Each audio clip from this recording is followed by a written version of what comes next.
नमस्कार दोस्तों, स्वागत है आप सभी लोगों का एक बार फिर से। लक्ष्मी अर्थात पैसों की जरूरत हर किसी को है। जब आपके पास धन होता है तो आप हर वह सब कार्य करने में समर्थवान हो जाते हैं जो कि एक निर्धन व्यक्ति नहीं कर पाते। हमारे धर्मशास्त्र भी कहते हैं धन है तो धर्म है। अगर आपके पास धन नहीं तो आप कितना भी संस्कारी व्यक्ति क्यों ना हो, ज्ञानी व्यक्ति क्यों ना हो, आपको जितना धर्म कार्य करना चाहिए वह धर्म कार्य नहीं कर पाते। तो हमारे धर्मशास्त्रों में भी ये बताया जाता है धन का होना एक व्यक्ति के पास निश्चित जरूरी है।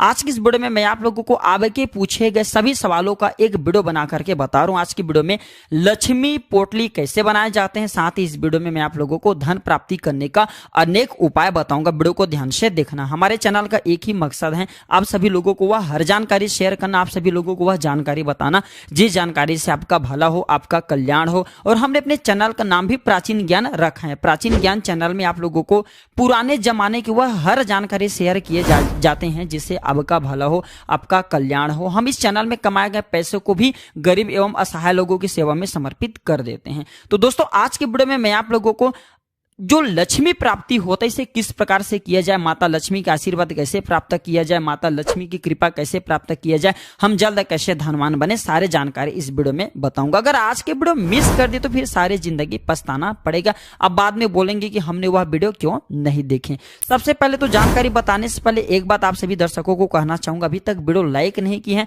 तो वीडियो को लाइक जरूर कर दें। जब आप हमारे वीडियो को लाइक करते तो हमारे मनोबल बढ़ते हैं और आप लोगों के लिए अच्छे जानकारी लेकर के हम आते हैं। आप में से अधिकतर लोग ये पूछने कमेंट करके गुरुजी अचानक धन प्राप्ति करने के लिए हमें क्या करना चाहिए। तो ध्यान से सुनना। अचानक धन लाभ की अगर आपके जीवन में आपको तमन्ना हो तो सफेद रंग की ध्वजा पीपल वृक्ष पर शुक्रवार के दिन आपको लगा देना है, बांध देना है। इससे अचानक धन की प्राप्ति होता है। सारे जानकारी बता रहा हूं, जो जानकारी अच्छा लगे लक्ष्मी प्राप्त करने का अर्थात पैसों प्राप्त करने का, अपने जीवन में चली जो समस्याओं से छुटकारा पाने का, इसे किसी पेन कॉपी में नोट करके रखना। बाद में आपको परेशानी होगा क्योंकि जो जानकारी होते हैं हम बाद में भूल जाते हैं।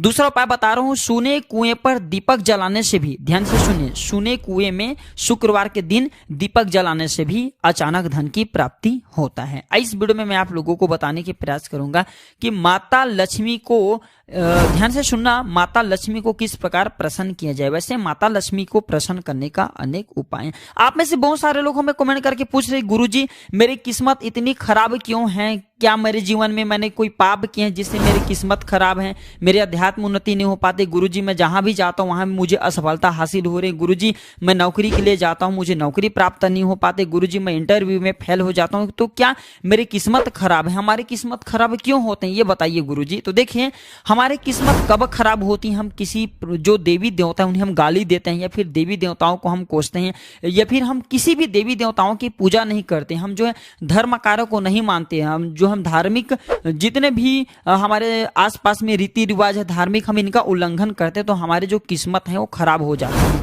आप में से अधिकतर लोग कमेंट करके पूछ रहे थे कि गुरुजी कौन से रंग का पर्सा रखना चाहिए जिससे हमारे अध्यात्म उन्नति हो, हमें जो है धन दौलत की प्राप्ति हो। तो मेष, सिंह और धनु राशि वाले जातक के लिए लाल या नारंगी रंग का पर्सा रखना बहुत ही फायदेमंद साबित होता है, शुभ होता है। वृषभ, कन्या और मकर राशि के जातक के लिए ध्यान से सुनिए, जो है वृषभ, कन्या और मकर राशि के जातक के लिए भूरे रंग का पर्स या फिर मटमैले रंग का पर्स रखना बहुत ही लाभकारी माना जाता है, इससे बहुत ही लाभ होता है। मिथुन, तुला और कुंभ राशि के जो जातक हैं इसके लिए सफेद या नीले कलर का जो पर्स है ये रखना बहुत ही शुभ माना जाता है, इससे आय बढ़ती है और मानसिक जो शांति है मानसिक शांति की प्राप्ति होती है। कौन सा पौधा लक्ष्मी का स्वरूप होता है जिसे हम अपने घर में लगा सकें, इस प्रकार से आप में से अधिकतर लोगों का जो है प्रश्न होता है।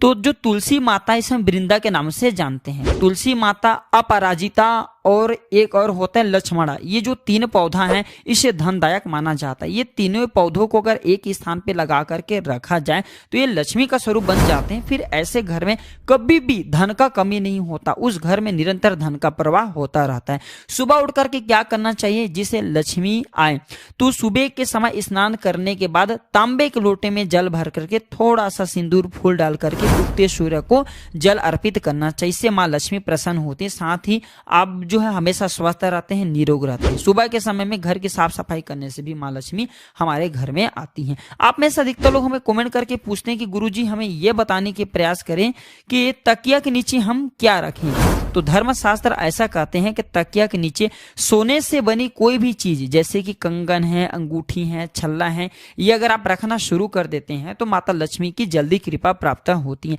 क्योंकि सोने की तरफ माता लक्ष्मी जल्दी आकर्षित होती हैं। घर में लौंग और कपूर जलाने से क्या होता है पिछले वाले वीडियो में बताया था, इस वीडियो में भी मैं आप लोगों को बता दूं। तो अगर आप अपने घर में 5 लौंग और कपूर, इलायची ये लेकर के आप अपने घर में जलाते हैं तो घर से सारी नकारात्मक शक्ति जो होती है वो समाप्त हो जाती हैं। बिल्कुल ही आपके कितना भी जो घर में अपवित्र चीजें हैं, नकारात्मक शक्ति हैं, बिल्कुल ही घर से भाग जाती हैं। आप में से में बहुत सारे लोग जो कमेंट करके पूछ रहे थे गुरुजी भगवान हमें इतना दुख क्यों देते हैं। तो दुख में सबसे ज्यादा भगवान को आपको याद करना चाहिए, भगवान आपको दुख देते नहीं बल्कि भगवान आपको परिस्थिति का सामना करने का एक प्रकार के मार्ग प्रशस्त करते हैं, मार्ग दिखाते हैं। आपको आपके जीवन में दुख आ जाए तो घबराना नहीं चाहिए, दुख का सामना करना चाहिए। अगर जो व्यक्ति दुख का सामना करते हैं ऐसे व्यक्ति भगवान की कृपा के पात्र होते हैं। क्योंकि आपने देखा होगा जब हम भगवान के किसी भी हम जो है मूर्तिकार के पास जाते हैं तो आपने देखा होगा जो भगवान की मूर्ति बनाते हैं उसे ठोक ठोक करके अर्थात पत्थर को लोहे मार मार करके मूर्ति बनाए जाते हैं। जो मूर्ति टूट जाते हैं फिर वो मूर्ति बेकार हो जाते हैं, जो मूर्ति रह जाते हैं ऐसे मूर्ति की फिर बाद में पूजा होती है। ठीक उसी प्रकार हमारे जीवन में जो दुख आती है इसे हमें डट करके सामना करना चाहिए ताकि हम आगे चल करके कठोर बन जाए, मजबूत बन जाए, देव कृपा प्राप्त करने योग्य बन जाए। भगवान हमें सब कुछ देने से पहले बहुत ही परीक्षा लेती है दोस्तों, इस बात का विशेष ध्यान रखना। और भी जानकारी बताने से पहले अभी तक वीडियो को लाइक नहीं किए तो वीडियो को लाइक कर देना और कमेंट बॉक्स में ओम नमः शिवाय या फिर जय माता लक्ष्मी या फिर ओम नमो भगवते वासुदेवाय, जो भी आवश्यक अच्छा जो भी देवी देवताओं की पूजा करते हैं उसके नाम लिख देना। मैं आशा करूंगा कि आप कमेंट बॉक्स में जय श्री राम या फिर जय माता लक्ष्मी जरूर लिखेंगे। लक्ष्मी जी के बीज मंत्र क्या है जिससे हम डेली के जपे गुरुजी जिसे हमें धन की प्राप्ति हो, आप बता दीजिए। आप में से अधिकतर लोग कमेंट करके पूछते हैं। तो लक्ष्मी जी के जो बीज मंत्र है वो ध्यान से सुनिए। ओम ह्रीम श्रीम लक्ष्मीभ्यो नमः, ये लक्ष्मी जी के सिद्ध मंत्र हैं। लक्ष्मी जी के एक मंत्र और बता रहा हूं, ओम श्रीम श्री नमः, इस मंत्र का जाप कर सकते हैं। ये भी मंत्र नहीं जपना चाहते तो कमल गटके की माला लेकर के रोज 108 बार श्रीम श्रीम श्रीम इस मंत्र का जप करना शुरू कर दीजिए। जो श्रीम है ये लक्ष्मी का स्वरूप माना जाता है। तो ये मंत्र जितना ज्यादा आप जपते हैं उतने ज्यादा आपकी कुंडली में धनयोग लिखते हैं, धनयोग बनते हैं, और धनयोग बनते हैं तो हमें आकस्मिक धन की प्राप्ति होता है। लक्ष्मी जी की आप सभी दर्शकों को जरूर पता होगा 8 अवतार कहे गए हैं। जैसे कि बैकुंठ में निवास करने वाले जो लक्ष्मी है इसे महालक्ष्मी कहे जाते हैं। स्वर्ग में जो निवास करती हैं लक्ष्मी उसे भी स्वर्ग लक्ष्मी कहा जाता है। और जो गौ माता जो कहा जाए तो गोलोक में निवास करती हैं उस लक्ष्मी को राधा के नाम से जाना जाता है। तो लक्ष्मी की और भी अनेक स्वरूप हैं जैसे कि विजय लक्ष्मी और कहा जाए तो वैभव लक्ष्मी, इस प्रकार के लक्ष्मी की 8 स्वरूप कहे गए हैं। आप में से अधिकतर लोग ये हमें कमेंट करके पूछ रहे थे कि गुरुजी सुख शांति प्राप्त करने के लिए मैं घर में कौन सी पौधा लगाऊं। तो सुख शांति प्राप्त करने के लिए घर में आप जो है अपराजिता, सफेद कलर की जो अपराजिता है इसके पौधे लगाइए, आपके घर में सुख शांति की प्राप्ति होगा। आप में से अधिकतर लोग ये भी पूछते हैं सुख शांति का पौधा कौन सा होता है। सुख शांति का जो पौधा है ये तुलसी का पौधा भी होता है। तुलसी के पौधे में नित्य अगर आप चुटकी भर सिंदूर डालना शुरू कर देते हैं तो आपके घर में सुख संपत्ति आना शुरू हो जाते हैं। आप में से अधिकतर लोग ये पूछते हैं कि गुरुजी कौन सा मंत्र जल्दी सिद्ध होते हैं। जो साबर मंत्र होते हैं ना वो धन प्राप्त करने के लिए अच्छा होता है, साबर मंत्र जल्दी सिद्ध होता है। आप में से अधिकतर लोग और भी पूछते हैं कि गुरुजी कलयुग में कौन सा श्रेष्ठ मंत्र है। तो साबर मंत्र से कलयुग में अच्छा कोई श्रेष्ठ मंत्र नहीं है, क्योंकि साबर मंत्र जल्दी सिद्ध होते हैं और मंत्र को सिद्ध करने के लिए काफी टाइम चाहिए, काफी समय लगता है। आप में से अधिकतर लोग ये पूछते हैं कि लक्ष्मी जी किस समय आती हैं। तो धर्मशास्त्रों में ऐसा माना जाता है माता जो लक्ष्मी है प्रत्येक मनुष्य के द्वार में सप्ताह में एक बार जरूर आती हैं शुक्रवार के दिन, और आने का समय जो रहता है सायंकाल 5 बजे से लेकर के 9 बजे के बीच में माता लक्ष्मी हमारे घर में आती हैं। तो इस समय में कभी भी हमें अपने घर के मुख्य द्वार पर जूते चप्पल एवं झाड़ू नहीं रखना चाहिए।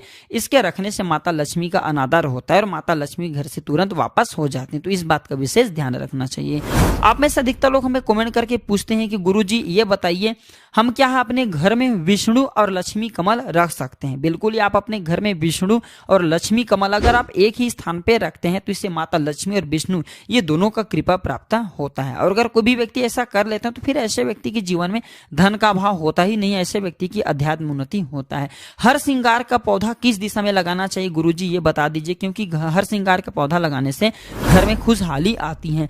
देखिए जो हर श्रृंगार का पौधा है ये बहुत ही पवित्र पौधा माना जाता है। माता लक्ष्मी का वास होता है हर श्रृंगार के पौधा में। हर श्रृंगार का फूल माता लक्ष्मी को चढ़ाने से धन की प्राप्ति होता है। तो हर श्रृंगार का पौधा किस दिशा में लगाना चाहिए? अगर कोई भी व्यक्ति तेजी से धन प्राप्त करना चाहते हैं ऐसे व्यक्ति हर श्रृंगार का पौधा अपने घर के पूर्व दिशा में लगा सकते हैं। लक्ष्मी क्यों रुठ जाती हैं? लक्ष्मी अनावश्यक खर्चे अगर आप करते हैं तो लक्ष्मी रुठ जाती हैं, या फिर आप जो है ऐसे चीजों पे पैसे लगा देते हैं जो कि खराब कहे गए, जैसे कि जुआ है, वैश्य गमन है, या फिर जो शराब है। अगर आप इन क्षेत्रों में ज्यादा से ज्यादा पैसा लगाना शुरू करते हैं तो माता लक्ष्मी रुठ जाती हैं और फिर ऐसे व्यक्ति के जीवन से लक्ष्मी चली जाती है। आपने देखा होगा कि फलाना आदमी, आप खुद जानते होंगे कि आपके घरों के आसपास में कुछ ऐसे व्यक्ति होंगे जो कि पहले अमीर थे, पहले रिच थे, पहले जो है करोड़पति थे और कुछ दिनों के बाद जो है निर्धन हो गए। तो अगर वैश्यवृत्ति किया जाए पैसों से या फिर पैसों का जो है गलत इस्तेमाल किया जाए तो माता लक्ष्मी रुठ जाती है, और माता लक्ष्मी रुठ जाए तो फिर व्यक्ति कंगाल अवश्य हो जाते हैं। इसलिए लक्ष्मी को ज्यादा से ज्यादा हो सके तो प्रसन्न करने का प्रयास करें। धन प्राप्त करने के लिए कौन सा व्रत रख सकते हैं? देखिए धन प्राप्त करने के लिए अनेक व्रत हैं, लेकिन जो शुक्रवार के दिन वैभव लक्ष्मी का व्रत रखते हैं तो फिर धन प्राप्त करने के लिए सबसे अच्छा माना जाता है। वैभव लक्ष्मी जो व्रत हैं ये धन प्राप्ति करने के लिए उत्तम व्रत कहे गए हैं। इस व्रत के करने से व्यक्ति के जीवन में अध्यात्म उन्नति होता है, फिर व्यक्ति कंगाल नहीं होता। घर में कौन से पौधे नहीं लगाना चाहिए जिससे माता लक्ष्मी घर में नहीं आते? तो हमारे धर्म शास्त्र कहते हैं, ध्यान से सुनिए, कहते हैं कि पूर्व दिशा में अपने घर के पीपल नहीं लगाना चाहिए। अग्निकोण में दुग्धदार पौधा, दुग्धदार बहुत सारे पौधा आते हैं, जैसे कि दूध वाले पौधा में कटहल भी आ जाते हैं। दक्षिण दिशा में पाकड़ का पौधा और नीम का पौधा नहीं लगाना चाहिए। और नृत्य कोण में, जो नृत्य कोण है इसमें कदम के पौधा को नहीं लगाना चाहिए। और पश्चिम में कांटेदार वृक्ष नहीं लगाना चाहिए। उत्तर में गुलर, केला, छाई और ईशान में कदली का वृक्ष नहीं लगाना चाहिए। इससे हमारे घर में वास्तु दोष लगते हैं, और जिनके घर में वास्तु दोष लग जाएं ऐसे घर तबाह हो जाते हैं, बर्बाद हो जाते हैं। ऐसे घर की सुख शांति जो संपत्ति होती है सारे छीन लेते हैं। दर्शकों अभी तक आपने मेरे वीडियो को लाइक नहीं की है तो वीडियो को लाइक जरूर कर देना। और फिर से मैं आप सभी दर्शकों से गुजारिश कर रहा हूँ, मेरे चैनल सब्सक्राइब नहीं किए हैं तो चैनल को सब्सक्राइब जरूर कर लेना। मेरे चैनल को सब्सक्राइब करते हैं तो मेरे मनोबल बढ़ता है और आप लोगों को इस प्रकार ज्ञान भरी अच्छे से जानकारी बताता हूं। आप में से अधिकतर ऐसे लोग हैं जो कि हमें कमेंट करके कई दिन पूछते हैं कि गुरुजी मेन गेट पर कौन सा पौधा लगाना चाहिए। तो देखिए मनी प्लांट के जो पौधे हैं इसे घर के मुख्य द्वार पर मेन गेट पर लगाना चाहिए। इसके लगाने से घर में सुख समृद्धि आती है। तुलसी का पौधा धार्मिक दृष्टि से भी बहुत ही महत्वपूर्ण माना जाता है। तुलसी के पौधे को भी जो घर के मुख्य द्वार पर लगा सकते हैं। ये नकारात्मक शक्ति को घर में घुसने नहीं देते। नकारात्मक शक्ति किसे बोल सकते हैं? माता लक्ष्मी की बहन कुलक्ष्मी। और जिस घर में लक्ष्मी नकारात्मक शक्ति घुस जाए फिर ऐसे व्यक्ति के घर में सर्वप्रथम क्या होते हैं? बीमारी आने लगती है। आप में से अधिकतर लोग बोलते हैं गुरुजी हम आए दिन हमारे घर में बीमार पड़ते हैं, मैं स्वयं बीमार पड़ता हूं, मेरे घर में रहने वाले बच्चे लोग बीमार पड़ते हैं, इससे छुटकारा पाने का कोई उपाय बता दीजिए। तो आप जो है घर के मुख्य द्वार पर तुलसी का पौधा लगाना शुरू कर दीजिए और आपके घर में नकारात्मक शक्ति नहीं घुसेंगे। जिस घर में नकारात्मक शक्ति नहीं घुसते वह घर पवित्र हो जाते हैं, तीर्थ जैसा हो जाता है। चलिए आज मैं आप लोगों को इस वीडियो के माध्यम से बताऊंगा कि लक्ष्मी पोटली कैसे बनाया जाए। वैसे तो लक्ष्मी पोटली बनाने के लिए आप कौन कौन सी सामग्री ले सकते हैं, ध्यान से सुनिए। लक्ष्मी पोटली बनाने के लिए सामग्री नोट करें। सर्वप्रथम आपको लेना है कौड़ी। कौड़ी कितनी संख्या में लेना है? 8 की संख्या में लेना है, क्योंकि लक्ष्मी के 8 स्वरूप कहे गए हैं। तो आपको 8 कौड़ी लेना है। कोई भी कौड़ी ले सकते हैं, लाल है, पीला है, काला है, सफेद है, कोई भी कौड़ी ले सकते हैं। तो आपको लेना है 8 कौड़ी। दूसरा 8 गोमती चक्र। तीसरा आपको लेने हैं 8 कमल गटके। चौथा आपको लेने हैं 8 लौंग। पांचवा आपको लेने हैं 8 मिश्री के दाने। छठा चीज आपको लेना है 5 जायफल। सातवां आपको लेना है 8 प्रकार के क्या लेना है? जो लघु नारियल आता है वो आपको लेना है। और आपको इसमें एक सामग्री अंतिम में और डालनी है, सामग्री नहीं है, आपको 8 रुपए एक एक कलर, आपको 1-1 रुपए की 8 सिक्के डालना है और इसे लाल कलर की कपड़े में बांध करके आपको इत्र का छिड़काव करके, क्योंकि माँ जो लक्ष्मी है इत्र की तरफ बहुत ही जल्दी आकर्षित होता है, तो इत्र का छिड़काव करके सर्वप्रथम तो ये जो पोटली बनाएंगे इसे माता लक्ष्मी को शुक्रवार के दिन समर्पित करना है।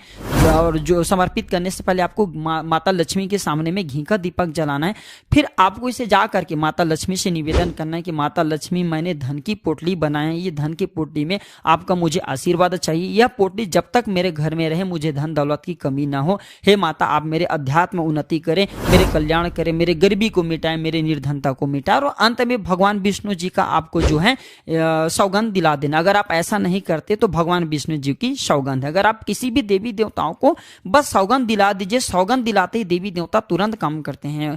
आखिर में आपने देखा होगा, अभी मैं वीडियो में बताया था कि साबर मंत्र जो है कलयुग में ज्यादा प्रभावशाली क्यों है। साबर मंत्र में सौगंध दिया जाता है, तो आप जो है माता लक्ष्मी को सौगंध दे दीजिए। फिर ये धन पोटली आप अपने घर के जो है पेटी में, धन पेटी में रख दीजिए। जब तक ये आपके घर के धन पेटी में रहेंगे तब तक आपके जीवन में धन का अभाव नहीं होगा। लेकिन एक बात का विशेष ध्यान रखना, धन पोटली केवल 1 साल तक कार्य करता है, इसके बाद पुनः आपको दूसरे साल नया धन पोटली आपको बनाना है। तो आज मैं आप लोगों को धन प्राप्ति का अनेक साधन बताया हूं, किस प्रकार धन प्राप्त किया जाए, धन पोटली बनाने का प्रयोग बताया हूं। ये सारे जानकारी आपको कैसा लगे हमें कमेंट सेक्शन में जरूर बताना। आशा करता हूं ये सारे जानकारी आपके जीवन में कल्याणकारी साबित जरूर होंगे, मंगलमय साबित जरूर होंगे। अगर आपके कोई और क्वेश्चन है, कोई और डाउट है तो कमेंट बॉक्स में जरूर पूछें। मेरे द्वारा या मेरे टीम के द्वारा ऑनलाइन आने पर आपकी मदद की जाएगी या फिर वीडियो बना करके आपकी जानकारी को साझा की जाएगी। वीडियो देखने के लिए धन्यवाद।